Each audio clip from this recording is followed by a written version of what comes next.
قرآن مجید میں اللہ تعالیٰ کا ارشاد ہے، اللہ کسی نفس کو اس کی وسعت سے بڑھ کر تکلیف نہیں دیتا، یعنی جس پر کوئی بھی تکلیف آتی ہے وہ اتنی ہی آتی ہے جتنی وہ برداشت کر سکتا ہے۔ جو اس نے نیکی کمائی یعنی کسی انسان نے، وہ اسی کے لیے، یعنی اگر ہم اچھا کریں گے تو اس کا فائدہ کس کو ملے گا؟ کسی اور کو، کرنے والے کو۔ اور جو اس نے برائی کمائی، برا کیا، وہ اسی کے ذمہ ہے۔ اچھا کریں گے تو اپنے فائدے کے لیے، برا کریں گے تو اپنے ہی سر لیں گے۔ اے ہمارے رب، اگر ہم بھول جائیں یا ہم خطا کر بیٹھے تو ہماری پکڑ نہ کرنا۔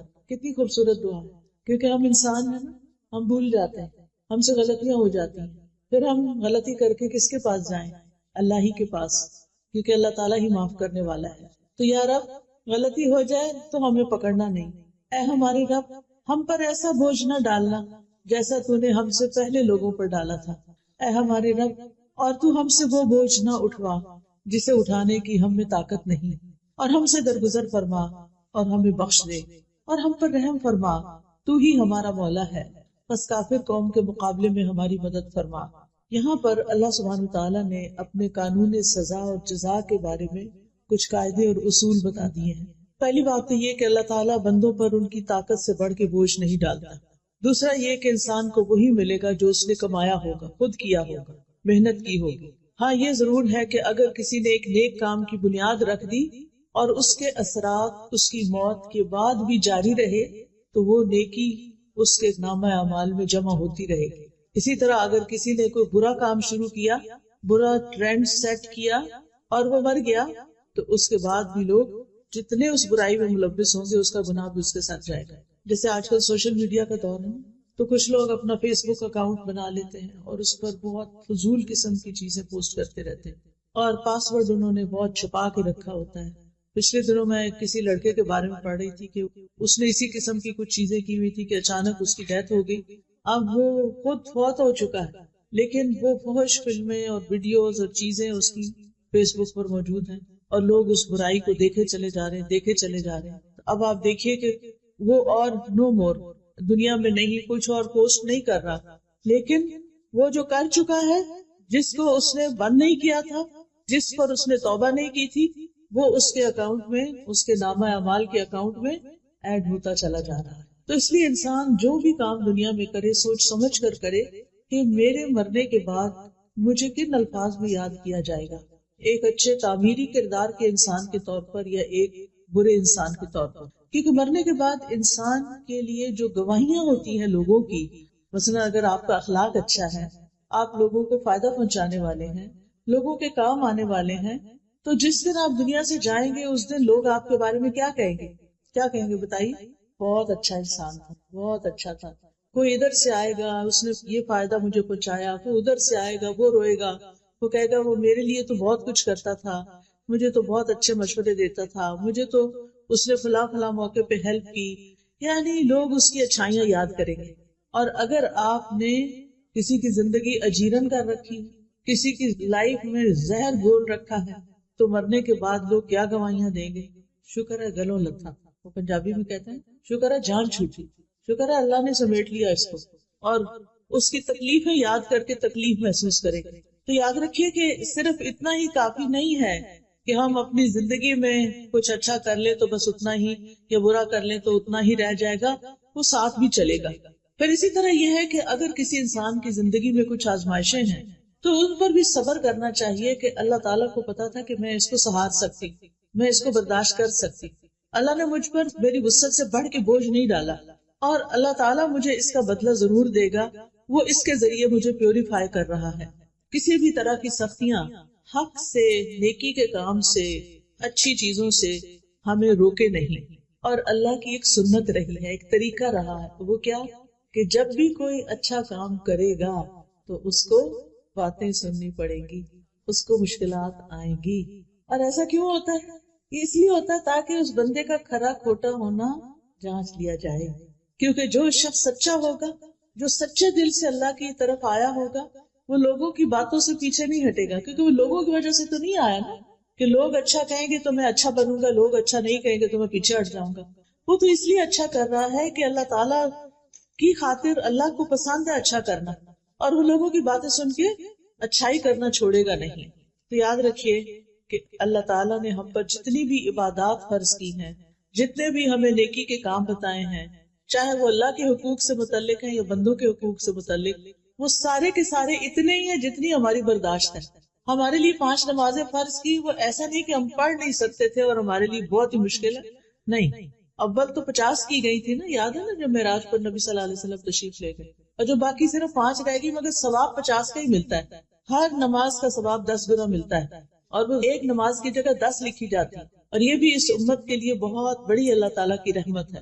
تو یاد رکھیے اللہ تعالیٰ کے جتنے بھی احکامات ہیں وہ سارے ایسے ہی ہیں کہ جن کو ادا کرنے کی ہم میں طاقت ہے، ہم میں ہمت ہے. اور اللہ تعالیٰ نے دین میں کوئی تنگی اور حرج نہیں رکھا. ہمارا دین آسان ہے اگر ہم عمل کرنا چاہیں، اور جو لوگ کرتے ہیں وہ بھی انسان ہی ہوتے ہیں اور وہ خوشی سے کر بھی جاتے ہیں. رسول اللہ صلی اللہ علیہ وسلم نے فرمایا، انما بعثت بالحنیفیۃ السمحۃ، مجھے نرمی اور سہولت والی شریعت دے کر بھیجا گیا ہے. نبی صلی اللہ علیہ وسلم نے یہ بھی فرمایا، بے شک یہ دین آسان ہے، جو شخص دین میں سختی اختیار کرے گا تو دین اس میں غالب آ جائے گا، یعنی اس کی سختی چل نہیں سکتی، وہ زیادہ دن وہ نہیں کر سکتا. لہٰذا اپنے عمل میں پختگی اختیار کرو، یعنی جمے رہو، اور جہاں تک ممکن ہو میانہ روی برتو اور خوش ہو جاؤ، اور صبح، دوپہر اور شام اور کسی قدر رات میں عبادت سے مدد حاصل کرو. آپ دیکھیے کہ فجر کی نماز کے بعد کتنا سارا گیپ ملتا ہے ظہر تک، پھر ظہر کے بعد عصر تک، عصر کے بعد مغرب تک، عشاء تک، ایک لمبا دن ہوتا ہے. چھوٹے دن ہو تب بھی یعنی اللہ سبحانہ تعالیٰ نے ہم پر ایسی عبادت فرض نہیں کی کہ اس سے ہمیں فرصت ہی نہ ملے اور ہم دنیا کا کوئی کام نہ کر سکیں. تو اس لیے ہمیں ساری عبادات خوشی سے کرنی چاہیے، اللہ تعالیٰ کے احکامات خوشی سے قبول کرنے چاہیے، کیونکہ ان سب پر اجر و ثواب ہے، اور انسان جو کچھ کرتا ہے اس کا صلہ اس کو مل کر رہے گا. اور پھر آپ دیکھیے کہ بعض اوقات گناہ کرنے کے لیے بھی انسان کو محنت کرنی پڑتی ہے. جو لوگ چوری کرتے ہیں وہ آسانی سے تھوڑی کرتے ہیں، اسی طرح جو لوگ اور غلط کام کرتے ہیں اس کے لیے بڑے وسیلے اختیار کرتے ہیں، لیکن چونکہ نفس اس کی طرف ہوتا ہے تو مشکل نہیں لگتا. نیکی کے لیے ہمارا نفس نہیں مانتا، ہمارے اندر سے وہ موٹیویشن نہیں ہوتی.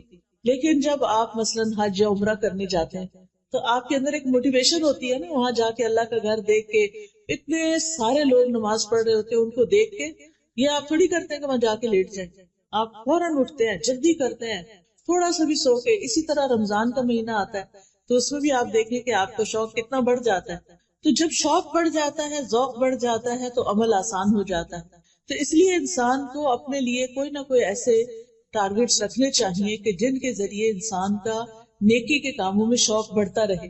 ایسے لیکچرز میں جائیں، مساجد میں جائیں، جمعہ خطبہ اٹینڈ کریں، ایسی مجالس اٹینڈ کریں، ایسے ہاسپٹلز میں جائیں جہاں پر بیماروں کو دیکھ کے آپ کا دل پسیجے. کبھی کبھی قبرستان جائیں اور جا کے دیکھیں کہ اس سے پہلے کے لوگ کہاں پڑے ہیں آج، جن کے عالی شان گھر تھے، جن کے پاس جیولری تھی، کپڑے تھے، سب کچھ تھا، لیکن آج وہ زمین کے اندر ہیں. تو یہ چیزیں انسان کی عبادت میں اس کے لیے موٹیویشن کا سبب بنتی ہیں. تو بہرحال ہمیں یہ یاد رکھنا چاہیے کہ قیامت کے دن کوئی کسی کا بوجھ نہیں اٹھائے گا، کوئی کسی کی نیکی چھین کے نہیں لے جائے گا، اور کوئی اپنی برائی اس پہ ڈال کے نہیں چلا جائے گا. دنیا میں تو ایسا ہوتا ہے نا کہ ہماری چیزیں بعض اوقات دوسرے لوگ نکال لیتے ہیں، چرا لیتے ہیں، لے جاتے ہیں. کبھی گھر کے اندر بھی ہوتے ہیں، سسرال میں بعض سسرالی لوگ ان کی چیزیں استعمال کرنا شروع کر دیتے ہیں. اسی طرح بعض اوقات یہ ہے کہ لوگ اپنے گھر کا کوڑا آپ کے دروازے پہ پھینک دیتے ہیں. یہاں تو خیر نہیں ایسی چیزیں ہوتی، لیکن جہاں ہوتی ہیں سو ہوتی ہیں. تو یہ اللہ تعالیٰ کا ہم پر بہت بڑا احسان ہے کہ اللہ سبحانہ تعالیٰ نے ہم پر ہماری وسعت سے بڑھ کے بوجھ بھی نہیں ڈالا، اور ہماری نیکی کو ہمارے لیے لکھا، اور ہمارے گناہ کو بھی ہمارے لیے، کسی اور پہ نہیں ڈالا، اور کسی کا ہم پہ نہیں ڈالا. پھر ہم دعا کرتے ہیں، ربنا لا تؤاخذنا ان نسینا او اخطانا، اللہ تو ہمیں نہ پکڑنا اگر ہم بھول جائیں یا ہم کوئی خطا کر بیٹھے. یہاں پر آپ دیکھیے کہ ہم جب دعا مانگتے ہیں تو ربنا کہتے ہیں. رب کا مطلب کس کس کو آتا ہے؟ رب کون ہوتا ہے؟ خالق، مالک، مدبر، جس نے پیدا کیا، جو ہمارا مالک ہے، اور جو ہمارے ساری چیزوں کی تدبیر کر رہا ہے. ہم نے کیا کھانا ہے، کیا پینا ہے، کہاں رہنا ہے، یہ ہم تو اب ساتھ ساتھ زندگی میں یہ چیزیں ایکسپیرینس کر رہے ہیں نا، لیکن اللہ تعالیٰ نے یہ سارا کچھ پہلے سے ہی لکھ کے رکھا ہوا تھا، پہلے سے لکھ کے رکھا ہوا تھا. سب کچھ جو چیزیں آج ہمیں مل رہی ہیں اللہ تعالیٰ کو پہلے سے ہی پتا تھا. تو اس نے ہمارے لیے تدبیر کی، اس نے ہمارے لیے وسائل پیدا کیے. تو انسان اپنے اس رب کو پکار رہا ہے کہ اے رب تو میرا رب ہے، تو نے مجھے پیدا کیا، تو نے مجھے سب کچھ دیا، اب تو مجھے معاف بھی کر دے. تو نے مجھے رزق دیا، تو نے مجھے اولاد دی، تو نے مجھے گھر بار دیا، تو نے مجھے سب کچھ دیا، لیکن میں نے تیرا حق ادا نہیں کیا، میں نے تیرا حق ادا نہیں کیا. تو نے مجھے نعمتیں دی اور میں نے جواب میں تیری ناشکری کی، تیری نافرمانی کی.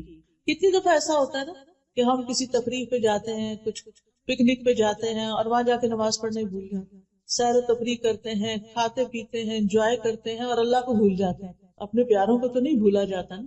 خوشی کے موقع پر پیارے تو یاد رہتے ہیں. آپ کوئی اچھی چیز کھا رہے ہوں تو آپ کے بچے دور ہوں تو آپ کا کیا دل چاہتا ہے. مائیں اکثر کیا کہتی ہیں، میرے بیٹے کو یہ پلاؤ بڑا پسند تھا، پتہ نہیں بیچارہ پڑھنے گیا ہوا ہے وہاں کیا کھاتا ہے کیا نہیں کھاتا. تو پیاروں کو یاد رکھتے ہیں نا خوشی کے موقع پر. اسی طرح جب کوئی غم اور دکھ کا وقت ہوتا ہے تو پھر کون یاد آتا ہے؟ اپنے یاد آتے ہیں. کوئی فوت ہو جائے تو سارے بے شک آ جائیں، یعنی آس پاس کے لوگ، لیکن جب کوئی اپنا آتا ہے تو گلے لگ کے روتا ہے انسان. اس کے ساتھ شیئرنگ کچھ اور طرح کی ہوتی ہے. تو اللہ تعالیٰ کے ساتھ بالکل اپنوں والا تعلق ہونا چاہیے. اللہ تعالیٰ کو قریب محسوس کرنا چاہیے، اپنا ہر خوشی اور غم اس کے ساتھ شیئر کرنا چاہیے، اس کی طرف رجوع کرنا چاہیے، نعمتیں ملنے پر شکر ادا کرنا چاہیے، تکلیف آنے پر اس سے صبر مانگنا چاہیے اور دعا کرنی چاہیے. اور یہاں پر انسان کیا کہتا ہے، ربنا لا تؤاخذنا ان نسینا. نسینا کا لفظ ہے نا نسیان سے. نسیان کہتے ہیں کسی معلوم چیز سے غافل ہو جانا، اس کو بھول جانا. چابی رکھ کے کہیں بھول گئے، پتا ہے کہ چابی میری ہے، کون سی ہے، کیسی ہے، لیکن پتہ نہیں چل رہا کہاں رکھ دی ہے. یعنی ایک چیز جس کو انسان جانتا ہو پھر وہ اس کے دماغ سے غائب ہو جائے تو اس کو ہم بھول جانے کا نام دیتے ہیں. اور خطا جو ہے وہ نافرمانی کرنا ہوتا ہے، مخالفت کرنا. ارادہ نہ بھی ہو تو انسان اس کے اپوزٹ کر جاتا ہے جو اللہ تعالیٰ نے اس کو کرنے کے لیے کہا ہوتا ہے. اسی طرح کسی حکم سے جاہل ہونا، پتہ ہی نہیں کہ وہ کیا کرنا ہے. کیا ہم میں سے ہر ایک کو پورے دین کا پتہ ہے؟ ہم سب کچھ تو نہیں جانتے نا، لیکن ہماری زندگی میں ایسی سچویشنز آتی ہیں کہ ہمیں کرنا کچھ اور چاہیے، ہم کچھ اور کر بیٹھتے ہیں، ہے نا ایسا؟ تو یہ بھی خطا ہوتی ہے. کبھی آپ ڈرائیونگ کرتے ہوئے راستہ بھولے اور آگے جا کے آپ نے کہا یہ تو میرا روز کا راستہ، پتہ نہیں مجھے ہو کیا گیا، میں نے ایگزٹ مس کر دیا. ہوتا ہے جان بوجھ کے کیا ہوتا ہے؟ نہیں. کیوں؟ باتوں میں لگ جاتے ہیں. جب ڈرائیور باتوں میں لگ جاتا ہے تو اکثر راستہ بھول جاتا ہے. یعنی وہ اپنے مقصد سے غافل ہوا، ایک لمحے کے لیے غافل ہوا اور میلوں دور جا پڑا. یہ انسانوں کے ساتھ ہمارا معاملہ ہے، یعنی دنیا میں رہتے ہوئے. تو دین کے معاملے میں بھی ہمارا کچھ ایسا ہی رویہ ہوتا ہے. ہم لوگوں کی باتوں میں آ جاتے ہیں اور اللہ کا حکم بھول جاتے ہیں. ہم کوئی اچھا کام کرنے جا رہے ہوتے ہیں کہ لوگ کہتے ہیں لو یہ تم فلاں کام کرنے، کہیں چیریٹی میں دے رہے ہوتے ہیں نا، کہتے ہیں تو ان کو دینے کی نہیں ضرورت، ان کے پاس بہت فنڈ ہے. ٹھیک ہے. مسجد جا رہے ہوتے ہیں تو کہتے ہیں کیا ضرورت ہے مسجد جانے کی، عورتوں کی نماز گھر میں ہونی چاہیے. ٹھیک ہے. اس ملک میں تو پھر کہیں بھی اسلام کا نام نہیں ہے. اگر عورت اور بچے مسجد نہیں جائیں گے تو اسلامی ماحول کہاں سے ملے گا؟ تو میرا کہنے کا مطلب یہ ہے کہ انسان جب جانتے بوجھتے ہوئے بھول کا شکار ہو جاتا ہے تو اس سے غلطی ہو جاتی ہے. اب غلطی ہو گئی، چاہے بھول کے ہوئی چاہے غفلت سے ہوئی، غلطی تو غلطی ہے نا.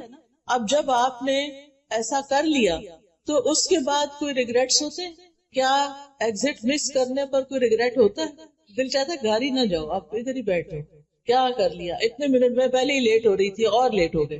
سارے پیچھے سے بولنا شروع کر دیتے ہیں جو گاڑی میں بیٹھے ہوتے، بجائے اس کے کہ تسلی دی اچھا کوئی بات نہیں.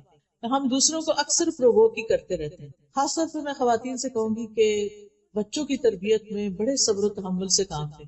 آپ گھر میں ایک سینٹرل رول پلے کرتے ہیں. آپ کے اوپر آپ کے ہسبینڈ ہیں، ہسبینڈ کے اوپر ان کا باس ہے، آپ کے نیچے آپ کے بچے ہیں اور بچوں کے بھی لیولز ہیں. ایک بچہ، پھر اس سے چھوٹا بیٹا ہے، پھر بیٹے سے چھوٹی بیٹی ہے، بیٹی سے چھوٹا پھر بیٹا ہے. آپ کہاں کھڑے ہیں؟ بیچ میں کھڑے ہیں نا. اگر آپ اسٹرانگ ہوں گے، آپ کے ریئیکشنز اچھے ہوں گے تو گھر کا ماحول بڑا خوبصورت ہوگا. اب ہوتا کیا ہے، باس نے کیا کیا، میاں کو، آپ کے ہسبینڈ کو کچھ کہہ دیا، اس کو چڑھ گیا غصہ. کیا وہ باس کے آگے بول سکتا ہے؟ نہیں، کیونکہ نوکری چلی جائے گی. اگر بولا تو وہاں تو نہیں بولنا. اب وہ ادھر تو چپ رہا. جب گھر آیا اور کھانا کھانے لگا اور کھانے میں تھوڑا سا نمک تیز تھا، کیا ہوگا؟ غصہ کس پہ نکلے گا؟ بیوی پہ. اب بیوی کو غصہ آیا ہوا ہے، اب وہ میاں کے آگے بول نہیں رہی کہ میں صبر کر رہی ہوں، ٹھیک ہے کہ ابھی آئے ہیں تھکے ہوئے آئے ہیں، اب اگر میں نے بولنا شروع کیا کہ میں سارا دن یہ اور یہ کرتی رہی ہوں، اگر تھوڑا سا نمک زیادہ ہو تو کیا ہوگا، کیونکہ شوہر نے بھی اوور ریئیکٹ کیا، بات اتنی بڑی نہیں تھی، تھوڑا بہت اونچ نیچ تو ہو ہی جاتی، اور کئی دفعہ ایسا ہوا تو کچھ بھی نہیں کہا، آج چونکہ پیچھے سے غصہ لے کے آئے تھے لہٰذا کہیں تو نکالنا تھا۔ یاد رکھیے، یعنی ہماری ہیومن نیچر یہ ہے کہ ہم جب غصہ کرتے ہیں تو وہ اندر بھر کے رکھتے ہیں، اس کو ختم نہیں کرتے، اسے جانے نہیں دیتے، ریلیز نہیں کرتے۔ اب کھانے کی میز پہ ماں بھی بیٹھ گئی، بچے بھی بیٹھ گئے۔ اچھا، بچوں کی عادت یہ ہوتی ہے کہ کھانا کھاتے ہوئے وہ کیا کرتے ہیں، کبھی ہاتھ پاؤں ہلاتے ہیں، کبھی ٹانگیں ہلاتے ہیں، کبھی ایسے میز پہ لیٹ جاتے ہیں، کبھی کچھ کرتے ہیں۔ اچھا، ماں نے پانی کا گلاس بھر کے رکھا ہوا تھا سائڈ پر، تو بچے نے ایسے ہی کھیل کھیل میں ہاتھ مارا، وہ نیچے جا گیا۔ اب کیا ہوگا، اب ماں کا جو غصہ بھرا ہوا تھا وہ کس پہ نکلے گا، بچے پہ، اور تھوڑا سا نکلے گا یا زیادہ نکلے گا، ٹھیک ٹھاک نکلے گا۔ اچھا، اب بچہ وہاں سے اٹھ کے چلا جائے گا، جا کے صوفے پہ بیٹھ کے اپنا موبائل نکالے گا اور کچھ کھیل کھیلنے لگے گا۔ اتنے میں جو چھوٹی بہن تھی وہ کسی چیز سے کھیل رہی تھی، وہ لگا آ کے اس بچے کو، اب وہ بچہ کیا کرے گا، اب بچہ غصہ اتارے گا، دونوں کی فائٹنگ شروع ہو گئی۔ اچھا، اب وہ جو چھوٹی تھی جس کو پڑی بھائی سے، اب اس کے دل میں غصہ ہے ابھی بھی، وہ جا کے اپنا بھالو اٹھاتی ہے اور اس کو پٹک پٹک کے مارتی ہے۔ یہ ہوتا ہے گھروں میں، ٹھیک ہے۔ لیکن اگر ہم جو بیچ میں ہے نا، بیچ میں ماں، آپ کہیں گے ساری باتیں ماں کو سناتی ہیں، سب کچھ ماں ہی کرے، میں ہی سب کچھ ہوں، میرے اوپر ہی سارا کام ہے، میں ہی سارا برداشت کروں، میں ہی نہیں۔ اللہ نے آپ کو یہ مقام دیا ہے، اللہ نے آپ کو ممتا دی ہے، محبت دی ہے۔ آپ شوہر یا ساس کی باتوں سے غصے میں آ کے اپنے بچوں کی تربیت خراب نہ کریں۔ بچے صرف آپ کے لیکچر نہیں سنتے، بچے سی سی ٹی وی کیمرہ جو ہوتا ہے نا، اس کی طرح باریک آنکھ سے ہر کچھ دیکھ رہے ہوتے ہیں، کھیل رہے ہوتے ہیں، کان ان کے سارے آپ کی طرف ہوتے ہیں، ماما کس سے باتیں کر رہی ہیں، کیا باتیں کر رہی ہیں۔ اگر وہ آپ کا موڈ آپ دیکھتے ہیں تو پریشان ہو جاتے ہیں، اگر آپ اوور ایکسائٹیڈ ہیں تو ضرور کمنٹ کریں گے۔ اچھا، پھر کیا ہوتا ہے، جو آپ کر رہے ہوتے ہیں نا وہ بھی وہی کرنا شروع کر دیتے ہیں، اور ہر لائف ان کے اندر وہ آتے آ جاتے ہیں، تو یہ سلسلہ ختم نہیں ہوتا۔ ہونا کیا چاہیے کہ پہلے شخص سے جو غلطی ہوئی ہے، جو باس سے غلطی ہوئی، اگر وہ اللہ سے ڈرتا ہے تو اس کو اللہ سے بھی معافی مانگنی چاہیے، اور جس پہ زیادتی کی اس سے بھی معافی مانگنی چاہیے۔ کیا جو ہم سے چھوٹا ہو اس سے سوری نہیں کرنا چاہیے، کرنا چاہیے۔ اگر آپ باس ہیں اور آپ نے چھوٹے پہ زیادتی کر لی اور آپ کو ریئلائز ہو گیا، آپ کا ضمیر بول اٹھا ہے کہ میں نے زیادتی کی ہے، تو پھر کیا کرنا چاہیے، سوری کر لیں۔ کیا صرف بندے سے سوری کرنا چاہیے یا کسی اور سے بھی؟ یس، بندے سے تو آپ نے سوری کر لیا، اللہ سے بھی کرنا ہے، کیونکہ آپ نے ایک انسان کو ناحق تکلیف پہنچائی ہے۔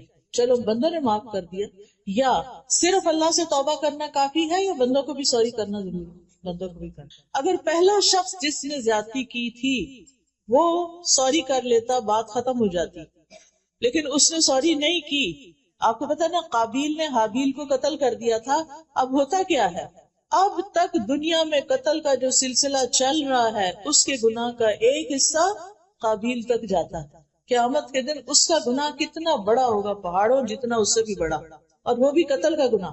تو جو ایک غلط کام کر لیتا ہے اس کو توبہ کرنے میں، استغفار کرنے میں دیر نہیں کرنی چاہیے۔ اچھا چلے، اس باس نے تو سوری نہیں کی، لیکن آپ کے ہسبینڈ نے جو آپ کے ساتھ زیادتی کی، چلے آئے تھے، غصہ تھا، کھانا شروع کیا، غصہ نکالا، پھر تھوڑی دیر میں نارمل ہو جانا چاہیے تھا، تاکہ بچے جو ہیں وہ ٹیبل پر بیٹھ کر پریشان نہ ہو، کیونکہ پریشانی کے عالم میں جو کھانا کھایا جاتا ہے وہ لگتا نہیں، پھر وہ صحیح طرح ڈائجسٹ ہی نہیں ہوتا۔ بچے سہمے ہیں بیٹھے ہیں ٹیبل پر، جو بڑے بچے ہوتے ہیں نا وہ بہت محسوس کرتے ہیں، جو چھوٹے ہوتے ہیں نا وہ تھوڑی دیر میں پھر بھول جاتے ہیں۔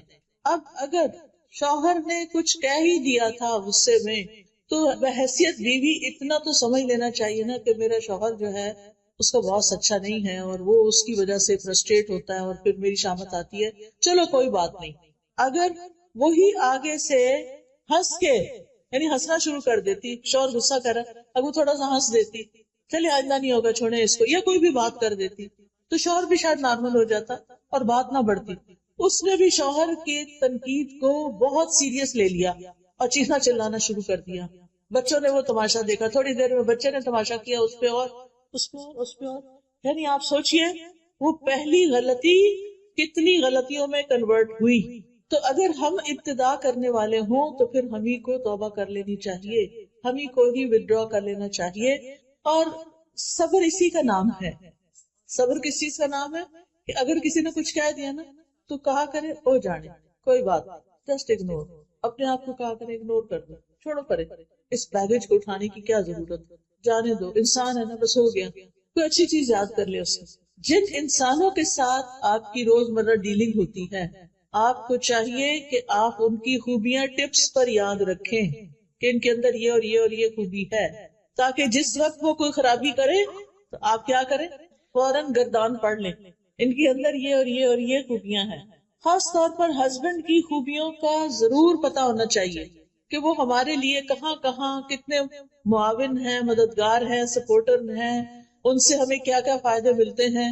آپ سوچئے کہ اگر میری شادی ان سے نہ ہوتی تو میں کہاں ہوتی، پاکستان کے ایک گاؤں میں. یہ بہت سی خواتین کی یہ کہانی، وہ کہاں سے اٹھ کر شادی کی وجہ سے کہاں آ پہنچی. آپ سوچا کریں کہ اگر میری ان سے شادی نہ ہوتی تو یہ میرے بچے کہاں سے آتے، جن کو میں بہت ہی پیار کرتا. کیونکہ بعض اوقات ہم کہتے ہیں نا اس شخص سے ہمیں کچھ نہیں کبھی ملا، اللہ نے اس کے ذریعے آپ کو بچے دیے ہیں، اس پر آپ شکر ادا کریں. تو اس کے علاوہ بھی کوئی اس نے آپ کو کہیں ویکیشن پہ لے کر گیا ہوگا، کوئی شاپنگ کرائی ہوگی، عمرے پہ لے کر گیا ہوگا، کچھ تو کیا ہی ہوگا نا. آخر ہر انسان کے اندر ٹھیک ہے کچھ لوگوں کی اچھائیاں زیادہ ہوتی ہیں تو وہ اوپر اوپر آ جاتی ہیں اور برائیاں دب جاتی ہیں. کچھ لوگوں کی بری عادتیں اتنی زیادہ ہوتی ہیں کہ ان کی اچھائیاں بھی، جو بڑی بڑی اچھائیاں ہوتی ہیں، وہ بھی دب جاتی ہیں. تو نتیجہ کیا ہوتا ہے کہ ہم پھر ساری زندگی جل جل کے کڑ کڑ کے گزارتے ہیں. ہمارا شیطان ہمارے ساتھ جو لگا ہوا ہے نا ہر وقت، وہ کیا کرتا ہے جب کسی سے کوئی ذرا سی ہمیں تکلیف پہنچتی ہے نا اس کی 10 اور تکلیفیں یاد کرا دیتا ہے. اس نے وہاں بھی یہ کیا تھا، فلاں موقع پہ بھی کیا تھا، پچھلے اگلے زخم سارے تازے ہو جاتے ہیں. تو آپ نے الٹ کرنا ہے اس کا. دیکھیں اگر آپ کے ہاتھ یا بازو کا کوئی حصہ جل جاتا ہے تو آپ کیا کرتے ہیں، مزید آگ میں دیتے ہیں اس کو، کیا کرتے ہیں، برف لگاتے ہیں. اچھا اور کیا لگاتے ہیں، آئس لگا کے، اور بھی تو کچھ لگاتے ہوں گے. کون سی میڈیسن لگاتے ہیں آپ، وہ کہتے ہیں ٹوتھ پیسٹ لگاتے ہیں، کچھ لوگ ہنی لگاتے ہیں. میں اس لیے یاد دہانی کرا رہی کہ عورتوں کو کچن میں اکثر واسطہ پڑتا رہتا ہے، اس وقت ایسی جلن ہوتی ہے کہ بھول جاتا کیا لگانا ہے. ہنی سب سے اچھی ہے، یاد رکھیے ہنی کچن میں ضرور ہونی چاہیے. کچھ چھوٹی موٹی بھی بھاپ شاپ پڑے تھوڑی دیر بہت کاٹتی ہے لیکن پھر آپ کا چھالا نہیں بنے گا. یاد رکھیے گا اس میرے نسخے کو، ٹوٹکے کو، انشاءاللہ. آپ کو پہلے سے ہی پتا لیکن بھولے ہوئے تھے، جواب نہیں دیا آپ. اچھا جناب، تو میرا کہنے کا مطلب یہ ہے کہ جب کوئی ہمارے ساتھ برا کرے تو اس کی اچھائیاں فوراً یاد کر لیں، ہنی لگا لیں. ہنی بھی میٹھی ہوتی ہے نا، اس کی مٹھاس یاد کر لیں، ٹھیک ہے. تو جلن کم ہو جائے گی، تھوڑی دیر اور زیادہ ہوگی لیکن پھر کم ہو جائے گی. چھالے نہیں پڑیں گے، پھر زخم نہیں بنے گے، پھر نشان نہیں پڑیں گے جلنے کے. تیز ہو نا جلن زیادہ ہو جائے تو نشان بھی پڑ جاتے ہیں نا، وہ جاتے نہیں. تو ہم نے ایسے ہی جل جل کے نشان اپنے اندر بڑے پکے کیے ہوئے. تو یاد رکھیے کہ غلطی، بھول چوک ہم سب کی زندگی میں ہے. نبی صلی اللہ علیہ وسلم نے فرمایا بے شک اللہ نے میری امت سے غلطی، بھول اور جس چیز پر لوگوں کو مجبور کر دیا جائے اس سے درگزر فرمایا. تو اللہ تعالیٰ معاف کرنے والے، ہمیں بھی لوگوں کو معاف کر دینا چاہیے. مثلاً روزے کی حالت میں اگر آپ نے بھول کر کچھ کھا لیا تو کیا ہوا، روزہ ٹوٹ گیا؟ نہیں، روزہ نہیں ٹوٹا. یہ نہیں کہ اور کھانے بیٹھ کہ اب تو روزہ ٹوٹ گیا اب تو چلو تھوڑا سا اور کھا لو، ایسا نہیں کرنا. بلکہ اندر بھی نہیں لے جانا، یاد آ گیا تو باہر نکال دیں، ٹھیک ہے. لیکن ایک بات یاد رکھیے، ارادتاً کیے ہوئے گناہوں پہ پکڑ ہوتی ہے جو جان بوجھ کے انسان کرتا ہے. قرآن مجید میں آتا ہے وَلَيْسَ عَلَيْكُمْ جُنَاحٌ فِي مَا أَخْطَأْتُمْ بِهِ وَلَكِنْ مَا تَعَمَّدَتْ قُلُوبُكُمْ، اور تم پر اس میں کوئی گناہ نہیں جس میں تم نے خطا کی، اور لیکن جو تمہارے دلوں نے ارادے سے کیا اس پر پکڑ. جس چیز کا پتہ چل جائے یہ غلط ہے تو پھر کیا کرے، چھوڑ دے، چھوڑنے کی پوری کوشش کرے. نہ چھٹ رہی ہو وہ برائی، اللہ سے خوب دعائیں شروع کر دیں، اللہ میں اپنی اس بری عادت سے بہت تنگ ہوں، میں یہ غلط کام نہیں کرنا چاہتی لیکن I can't help myself، بار بار میں اس میں جا پھسلتی ہوں، گر جاتی ہوں. مثلاً اگر آپ کو سیل فون پر کوئی بری چیز دیکھنے کی عادت پڑ گئی ہے، آپ کا وقت بھی ضائع ہوتا ہے، آپ کی نگاہیں بھی خراب ہوتی ہیں، تو آپ اس سے چھٹکارا چاہتے ہیں پھر اللہ کی مدد لیں، استغفار کریں، توبہ کریں اور اس ایپ کو ڈیلیٹ کر دیں، ٹھیک ہے، اور اس کے قریب نہ جائیں. لا تقربوا الزنا، آنکھوں کا بھی زنا ہوتا ہے نا، جب انسان فحش چیزیں دیکھتا ہے، قرآن مجید میں آتا ولا تقربوا الزنا، زنا کے پاس بھی نہیں جانا. تو بہرحال ہم سے غلطیاں ہوتی ہیں، اللہ کے حق میں بھی ہوتی ہیں اور بندوں کے حق میں بھی ہوتی ہیں، اور پھر وہ غلطیاں بوجھ بن جاتی ہیں ہمارے اوپر. تو ہمیں دعا کرنی چاہیے ربنا ولا تحمل علینا اسرا کما حملته علی الذین من قبلنا، اللہ ہم پہ وہ بوجھ نہ ڈال جو ہم سے پہلے لوگوں پہ ڈال. یعنی دین کے معاملے میں ہم پر وہ ذمہ داریاں نہ آئیں جو ہم اٹھا نہ سکیں، یا ہم کوئی ایسا عہد نہ کسی سے کریں جس پہ قائم نہ ہو سکے. اللہ ایسا گناہ نہ کر بیٹھے جس کی توبہ نہیں، کیونکہ شرک کی توبہ نہیں ہے نا. تو یہ نہیں کہ آپ کہیں کہ میں تو بھول گئی تھی، نہیں، شرک کسی حال میں معاف نہیں. تو اس کے بارے میں بھی دل میں رکھے کہ اللہ ہم سے شرک نہ ہو، یا یہ کہ ہمارے اوپر کوئی ایسے کام نہ آئے کہ جس کو ہم نبھا نہ سکیں، ایسی بیماری نہ آئے کہ ہم اٹھنے بیٹھنے کے قابل ہی نہ رہیں. اللہ سے دعا کرنی چاہیے کہ اللہ تعالیٰ برے بڑھاپے سے اور بدترین بیماریوں سے ہمیں بچا کے رکھنا. اب دیکھیے کہ جو بزرگ، ابھی میں گاڑی میں انٹر ہو ہی رہی تھی کہ فون آ گیا، ایک آنٹی ہے کافی بزرگ، بیچاری اکیلی رہتی تھی، کہتی ہوں فجر کی نماز کے لیے اٹھی ہوں اور گر گئی ہیں، ریبس ٹوٹ گئی ہیں اور پتہ نہیں کیا کیا ہو گیا ہے، ہل بھی نہیں سکتی، ہاسپٹل میں پڑی ہوئی. ایسی دل کو تکلیف ہوئی. کہتی میری برتھ ڈے تھی اس دن اور میں اٹھی تھی کہ آج میں نے اتنا صدقہ کرنا ہے، آج میں نے یہ کرنا ہے، لیکن میرے ساتھ دیکھیں کیا ہو گیا. تو میرے لیے دعا کریں، آپ بھی دعا کریں اللہ تعالیٰ ان کو صحت دے اور ان کی تکلیف دور کرے. اب آپ سوچیں کہ جس شخص کی ریبس ٹوٹ جائے اس کے لیے تو سانس لینا بھی دور ہے. تو اللہ ہمیں کسی ایسی تکلیف میں نہ ڈالنا، ایسی مشکل میں نہ ڈالنا کہ ہم دوسروں کے بوجھ بن جائیں. ربنا ولا تحملنا ما لا طاقت لنا به، اللہ ہم سے وہ بوجھ نہ اٹھوا جس کے اٹھانے کی ہمیں طاقت ہی نہیں. یعنی ایسے کاموں کی ذمہ داری ہم پہ نہ آئے جو ہم نبھا نہ سکیں. بعض اوقات ایسا ہوتا ہے کہ انسان کی زندگی میں ایسے حادثات ہو جاتے ہیں کہ انسان کو مجبوراً وہ ذمہ داریاں لینی پڑ جاتی ہیں. میری خالہ اللہ تعالیٰ ان پر اپنی رحمت نازل کرے، ان کے اپنے 11 بچے تھے. جو سب سے بڑا بچہ تھا اس کی کار ایکسیڈنٹ میں ڈیتھ ہو گئی، اس کی اور اس کی بیوی دونوں. 4 بچے چھوٹے چھوٹے پیچھے تھے، وہ بچ گئے. اب آپ خود سوچیں کہ جس خاتون نے اپنے اتنے بچے پالے اور 4 یتیم بچوں کو پالنے کی ذمہ داری ان پہ آ گئی، اور ایج ایسی تھی کہ جوان نہیں تھی اب، لیکن بڑی اچھی طرح انہوں نے وہ ذمہ داری نبھائی. لیکن ان کو دیکھ دیکھ کے رحم آتا تھا کہ کیسی آزمائش میں آ پڑی. ایک تو یہ کہ اللہ تعالیٰ کو پتا ہوتا کہ کون کیا بوجھ اٹھا سکتا ہے، لیکن پھر بھی ہم کمزور ہیں، کیونکہ پھر ہمارے منہ سے کوئی باتیں نکل جاتی ہیں کہ اللہ میرے ساتھ ایسا کیوں. یہ کبھی نہ جملہ بولیں. اللہ کو زیادہ پتا ہے کہ کسی کے ساتھ کیا ہونا چاہیے اور کیا نہیں ہونا چاہیے. تو شرعی احکامات میں بھی اور تقدیر کے حالات میں بھی اللہ سے آسانی مانگنی چاہیے کہ اللہ تعالیٰ ہماری تقدیر میں کوئی ایسی چیز نہ ہو جس سے ہماری زندگی دوبر ہو جائے، اور ہمیں ایسی مشقت میں نہ ڈالنا جو ہم اٹھا نہ سکیں. واعف عنا واغفر لنا وارحم، کتنی خوبصورت دعا ہے. اللہ ہم سے درگزر فرما، جو فرائض ادا کرنے میں ہم سے کوئی کوتاہی ہوئی ہے یا اللہ تو اس کو معاف کر دے، ہمیں بخش دے، ہم سے درگزر کر اور ہم پر مہربانی کر. ہم رحم کے قابل ہیں، ہم کمزور انسان. تو گناہگار انسان 3 چیزوں کا محتاج ہوتا ہے کہ جو معاملہ اللہ اور بندے کے درمیان ہے اللہ اسے درگزر کرے، اور دوسرا یہ کہ اللہ بندوں سے اس کے گناہ کو پردے میں رکھے. واغفر لنا، استغفار کا مطلب ہوتا ہے ڈھانک دینا. بعض اوقات ہم کوئی ایسا گناہ کر بیٹھتے ہیں جس کا صرف اللہ کو پتا ہوتا ہے، اور پھر ہم ڈرتے ہیں کہ کئی لوگوں کو پتا نہ چل جائے. خاص طور پر جو ٹین ایج ہوتی ہے نا، اس میں انسان سے کوئی ایسی غلطیاں ہو جاتی ہیں بعض اوقات کہ جس پر ساری زندگی وہ پچھتاتا ہے. مثلاً بچوں کو نشے کی عادت کب پڑتی، کس ایج؟ Teen age. جو پڑھائی کا سٹریس آتا ہے، جو بہت سے سٹریس آتے ہیں. پھر اسی طرح پڑھائی میں سیریس ہونے کی بجائے ایسے ریلیشن شپ میں گرفتار ہو جاتے ہیں کہ I love you and I miss you, سارا دن اسی میں گزار دیتے ہیں. اب جب نکلتے ہیں نا ٹین ایج سے باہر، 20s میں آتے ہیں اور حقائق سامنے آتے ہیں کہ پڑھا نہیں تو اب ہوگا کیا، اور نشے میں پڑ گئے تو اب کیا ہوگا، تو پھر اس وقت انسان سخت پریشان ہو. یہ دعا اپنے بچوں کو بھی سکھا دیں، چھوٹے چھوٹے بچوں کو.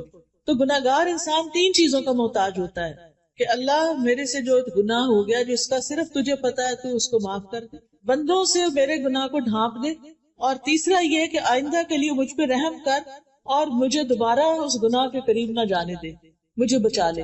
اور پھر آپ دیکھیے کہ کبھی انسان کے گناہ دل میں ہوتے ہیں، بدگمانیوں وغیرہ کی شکل میں، کبھی زبان میں ہوتے ہیں، کبھی جسم سے کر رہا ہوتا ہے. تو جو چیز دل میں ہے یا اللہ اس کا تجھے پتا ہے، تو اس کو معاف کر دے.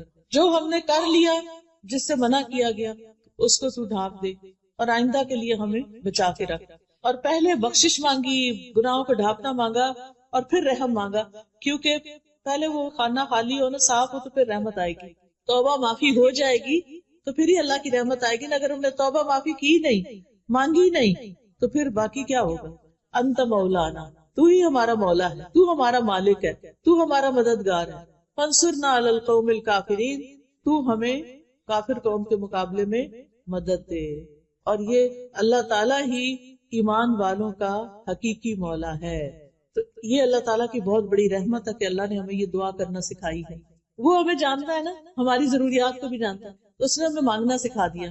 پھر اس سے بھی پتہ چلتا ہے کہ مانگنے کی چیزوں میں 3 اہم چیزیں ہیں مانگنے کی: عفو، درگزر، بخشش اور رحمت۔ پھر یہ کہ رب کے وسیلے سے مانگنا چاہیے، اس سے تکلیف دور ہوتی ہے، ربنا کہہ کے، ربی کہہ کے۔ اور پھر یہ کہ مومن بندوں کے لیے اللہ کی خاص رحمت ہوتی ہے۔ تو پیاری بہنوں، ہم سب انسان خطا کار، حدیث میں آتا ہے ہر انسان خطا کار ہے، اور بہترین خطا کار وہ ہیں جو توبہ کرتے ہیں۔ تو ہم سب کو توبہ استغفار کی ضرورت ہے۔ مومن سے بھی گناہ ہو جاتا ہے، متقی انسان سے بھی ہو جاتا ہے، پارسا، محسن، اعلیٰ درجے کے نیک انسان سے بھی غلطی ہو جاتی ہے۔ کوئی انسان غلطی سے پاک نہیں۔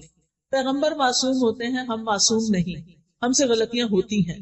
نبی صلی اللہ علیہ وسلم نے فرمایا ہر مومن سے کوئی نہ کوئی ایسا گناہ ہو جاتا ہے جس کو وہ اکثر کر لیتا ہے، یا کوئی ایسا گناہ ہوتا ہے جس پر وہ قائم رہتا ہے، چھوڑ نہیں پاتا، اور اس کو چھوڑ نہیں سکتا حتیٰ کہ دنیا سے چلا جاتا ہے۔ کچھ عادتیں بن جاتی ہیں۔ بعض اوقات میں اتنی حیران ہوتی ہوں کہ ہم اتنی زیادہ زبان کی حفاظت کے بارے میں باتیں پڑھتے ہیں، لیکن جب میں لوگوں کا عملی رویہ دیکھتی ہوں تو وہ کوئی حفاظت نہیں کر رہے ہوتے۔ جو فضول بات، ہر بات میں کچھ نہ کچھ بولنا، خاموشی کی تو عادت ہی نہیں نا۔ تو میں سوچتی ہوں انہوں نے کبھی لیکچر کوئی سنا بھی ہے کہ نہیں؟ یعنی وہ اپنی بری عادتوں سے باز نہیں آتے، دوسروں کو تکلیف دینے سے باز ہی نہیں آتے، ان کی سرشت میں پڑا ہوا ہوتا ہے چبھتی ہوئی باتیں کرنا۔ ہم اگر تانے شانے نہ دیں تو ہمارا گزارا نہیں، کیا فرق پڑتا ہے؟ ضروری تو نہیں کہ ہر وقت دوسروں کو نصیحت کرتے رہیں، کوئی ضروری ہے؟ ایک شخص مسجد نبوی میں پیشاب کر رہا تھا، صحابہ دوڑے کہ اس کو مارے، اس کو روکے۔ آپ نے کہا تم رک جاؤ، اب وہ کر رہا ہے نا، کرنے دو، کیونکہ اگر وہ سال میں دوڑ پڑتا تو ایک جگہ کر رہا تو ساری مسجد خراب ہوتی۔ تو بعض اوقات اتنی سی بات ہوتی ہے، چھوٹی سی، اور ہماری بد اخلاقی اس برائی کو بہت بڑا بنا دیتی ہے اور اس کے اثرات دور دور تک چلے جاتے ہیں۔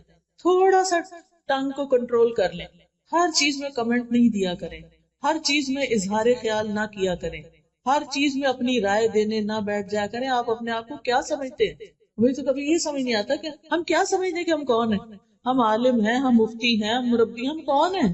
ہم تو ایک عام انسان ہیں۔ ہمیں حق نہیں پہنچتا کہ ہم ہر وقت ٹوکا ٹوکی کرتے رہیں۔ کئی بزرگوں نے گھر میں لوگوں کی زندگی حرام کی ہوئی ہوتی ہے، معذرت کے ساتھ، ان کے اپنے بچے ان کو چھوڑ کے بھاگنے کے لیے تیار ہوتے ہیں کہ کس دن ہماری کہیں اور جاب ہو اور ہم موو آؤٹ کریں۔ تو یہ سب کچھ کیا ہے؟